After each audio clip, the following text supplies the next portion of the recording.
Everything is meaningless. Chapter 1. The words of the teacher, son of David, king in Jerusalem. Meaningless, meaningless, says the teacher. Utterly meaningless, everything is meaningless.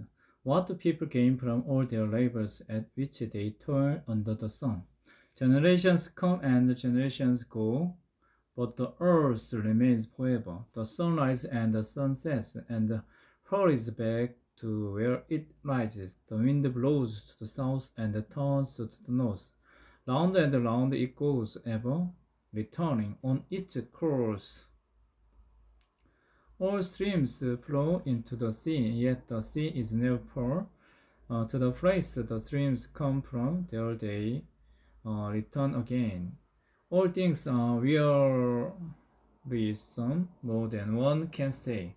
The eye never has enough of seeing, nor the ear its fill of hearing. What has been will be again, what has been done will be done again.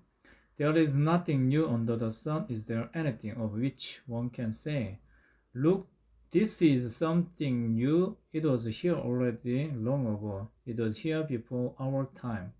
No one remembers the former generations, and ever those yet to come will not be remembered by those who follow them. Wisdom is meaningless. I, the teacher, was king over Israel in Jerusalem. I applied my mind to study and to explore my wisdom.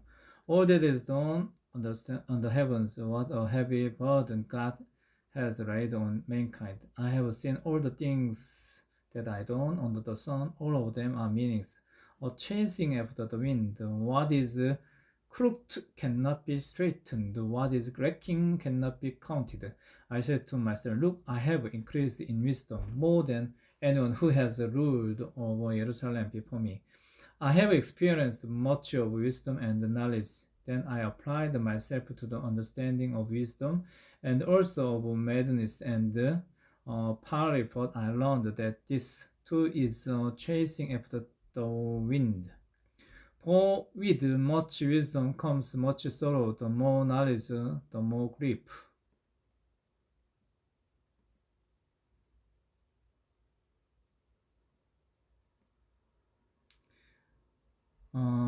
Pleasure meanings.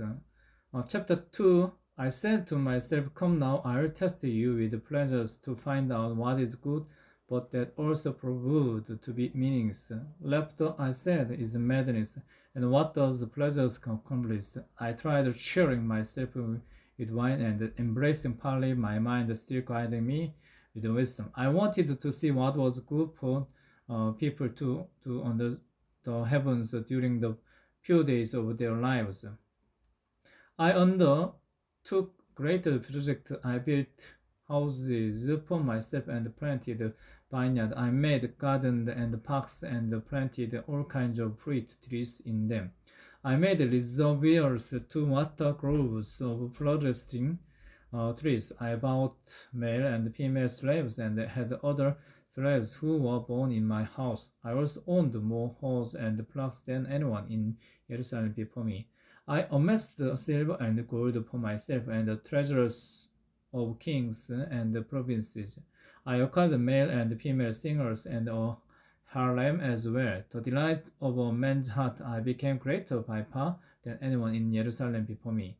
In all this, my wisdom stayed with me. I denied myself nothing my eyes desired. I refused my heart to no pleasure. My heart took delight in all my labor, and this was the reward for all my toil. Yet when I surveyed all that my hands had done, and what I had toiled to achieve, everything was meaningless, a chasing after the wind. Nothing was gained under the sun.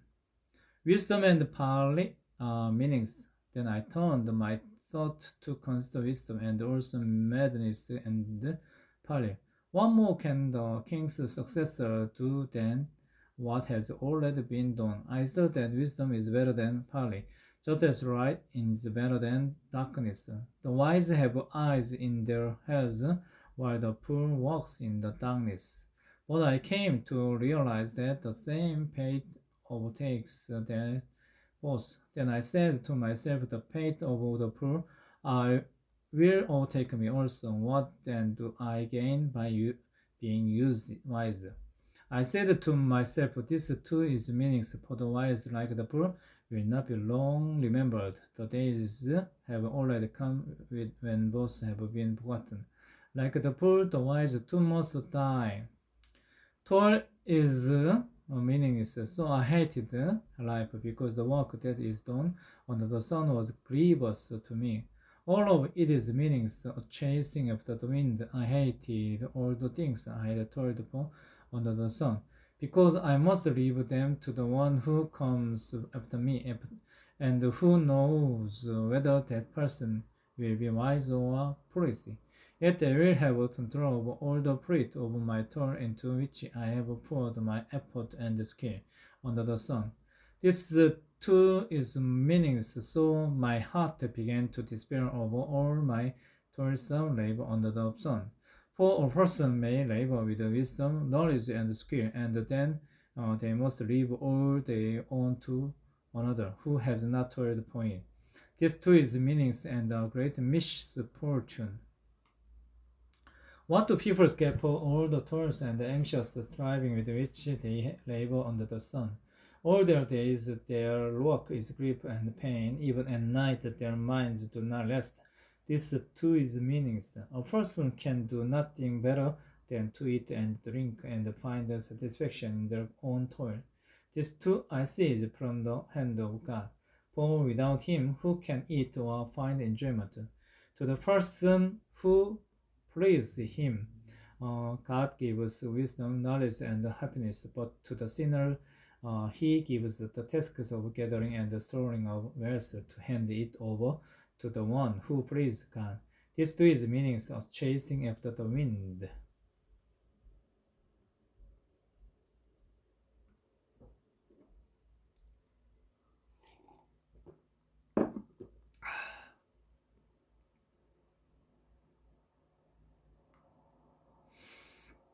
A time for everything. Chapter 3, there is a time for everything and a season for every activity in the heavens. A time to be born and a time to die, a time to plant and a time to uproot, a time to kill and a time to heal, a time to hear out and a time to build, a time to weep and a time to laugh, a time to mourn and a time to dance, a time to scatter stones and a time to gather them, a time to embrace and a time to refrain from embracing, a time to search and a time to give up, a time to keep and a time to throw away, a time to tear and a time to mend, a time to be silent and a time to speak.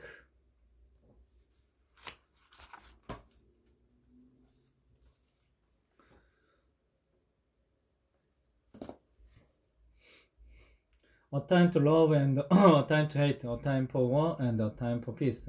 What do workers gain from their toil? I have seen the burden God has laid on the human race.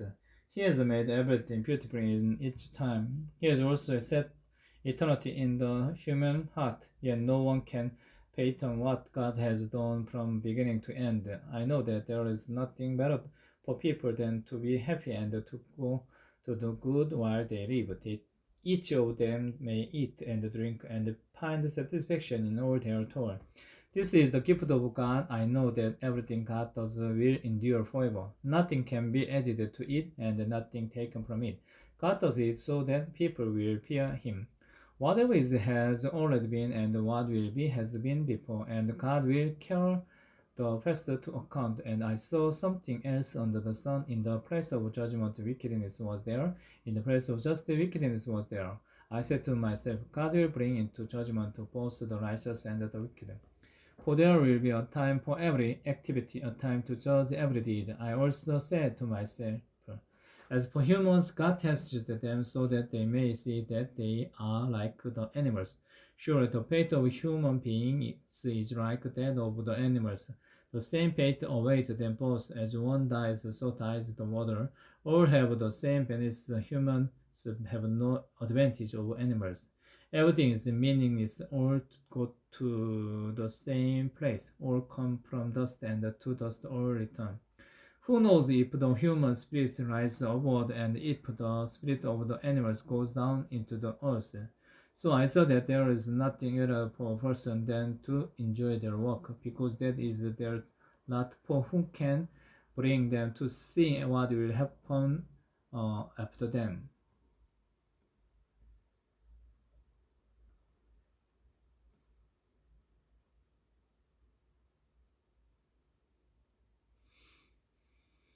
Mm, Oppression toll, friendlessness.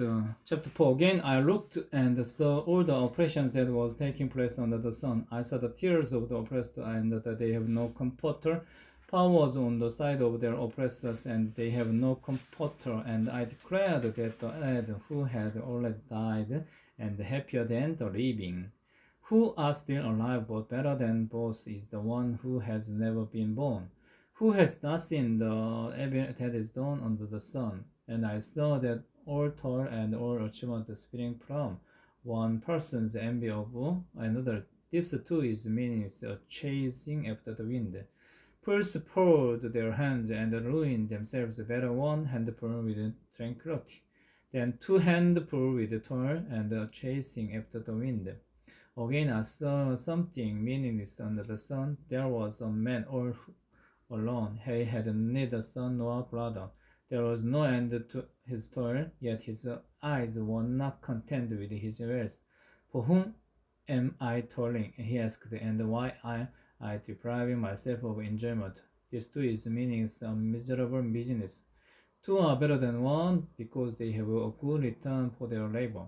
If either of them falls down, one can help the other come up, but pity anyone who falls and has no one to help them. Also, if two lie down together, they will keep warm, but how can one keep warm alone?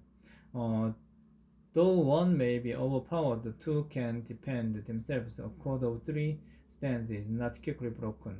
Advancement is meaningless, better a poor but wise use than an old foolish king who no longer knows how to heed a warning. The youth may have come from prison to the kingship, or he may have been born in poverty with his kingdom. I saw that all who had lived and worked under the sun followed the youth, the king's successor.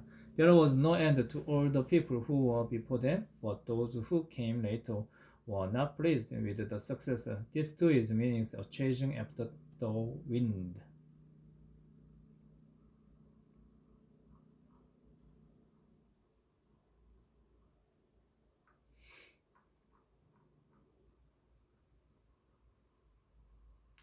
Fulfill your vows to God.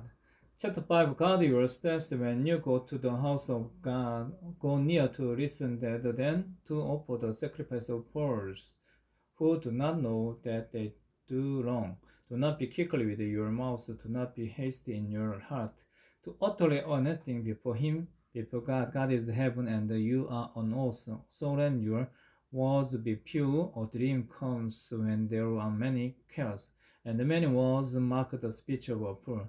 When you make a vow to God, do not delay to fulfill it. He has no pleasures in fools. Fulfill your vows. It is better not to make a vow than to make one and not fulfill it. Do not let your mouth lead you into sin, and do not protest to the temple messenger. My vow was a mistake. Why should God be angry at what you say and destroy the work of your hands? Much dreaming and many words are meaningless, therefore fear God. Riches are meaningless. If you see the poor oppressed in a district, and justice and right denied, do not be surprised at such things. For one official is eyed by a higher one, and over them both are others higher still. The increase from the land is taken by all, or the king himself profits from the field. Whoever loves money never has enough. Whoever loves wealth is never satisfied with their income. This too is meaningless. As goods increase, so do those who consume them. And what benefit are they to the owners except to feast their eyes on them? The sleep of labor is sweet whether they eat little or much, but as for the rich, their abundance permits them no sleep. I have seen a grievous evil and the sin wealth behold to the harm of its owners, or wealth lost through some misfortune, so that when they have children, there is nothing left for them to inherit. Everyone comes naked from their mother's womb, and as everyone comes, so they depart. They take nothing from their toil, that they can carry in their hands. This too is a grievous evil, as everyone comes, so they depart. And what do they gain, since they toil for the wind? All their days they eat in darkness with great frustration, affliction, and anger. This is what I have observed to be good. That is appropriate for a person to eat, to drink, and ought to find satisfaction in their toilsome labor and under the sun during the few days of life God has given them. For this is their lot. Moreover, when God gives someone wealth and position and the ability to enjoy them, to accept their lot and be happy in the toil. This is a gift of God. They seldom reflect on the days of their life, because God keeps them occupied with gladness of heart.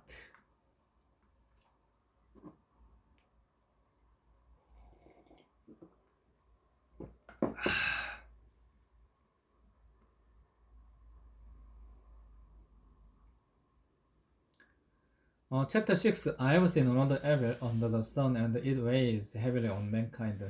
God gives some people wealth, possession, and honor, so that they lack nothing their hearts desire. But God does not grant them the ability to enjoy them, and the strangers enjoy them instead. This is meaningless, a grievous evil. A man may have 100 children and live many years, yet no matter how long he lives, if he cannot enjoy his prosperity and does not receive proper burial, I say that a stillborn child is better off than he. If it comes without meaning, it departs in darkness, and in darkness the name is sure surrounded.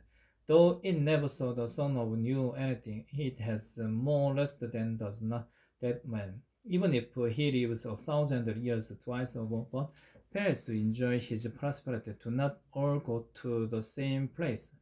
Everyone's toil is for their mouths, yet their appetite is never satisfied. What advantage have the wise over fools? What do the poor gain by knowing how to conduct themselves before others? But what the eye sees than the loving of the appetite. This too is meaningless, a chasing after the wind. Whatever exists has already been named, and what human needs has been known. No one can contend with someone who is stronger. The more the words, the less the meaning, and how does the profit anyone? For who knows what is good for a person in life during the few and the meaningless days, and they pass through like a shadow? Who can tell them what will happen under the sun after they are gone?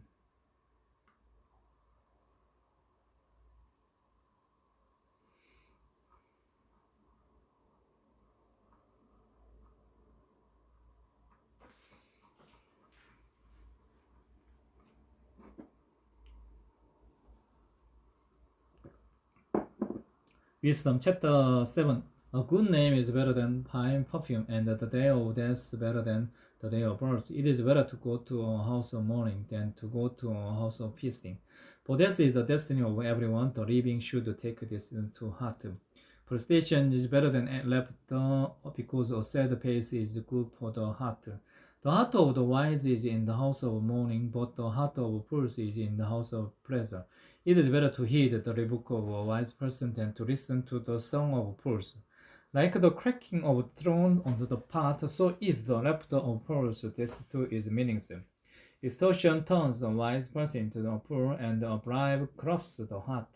The end of matter is better than its beginning, and the patience is better than pride.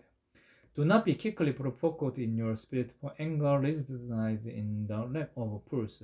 Do not say, "Why were the old says better than these?" For it is not wise to ask such questions. Wisdom, like an inheritance, is a good thing, and benefits those who see the sun. Wisdom is a shelter as money is a shelter, but the advantage of knowledge is this: wisdom preserves those who have it. Consider what God has done. Who can straighten what he has made crooked? When times got good, be happy.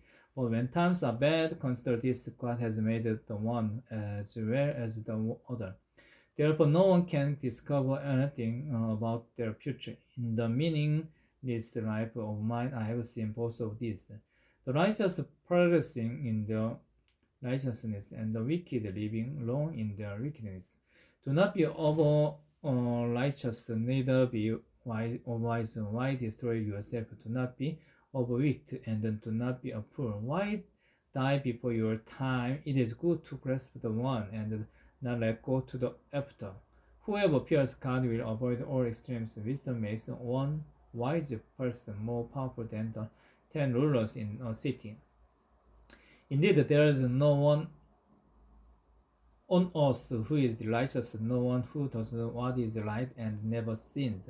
Do not pay attention to every word people say, or you may hear your servant cursing you, for you know in your heart that many times you yourselves have cursed others. All this I tested by wisdom, and I said, I am determined to be wise, but this was beyond me. Whatever exists is powerful and the most profound. Who can discover it? So I turned my mind to understand, to investigate, and to search out wisdom and the scheme of things, and to understand the stupidity of wickedness and the madness of folly.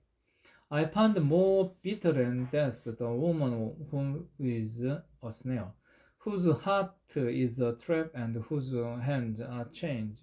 The man who flees God will escape her, but the sinner she will ensnare.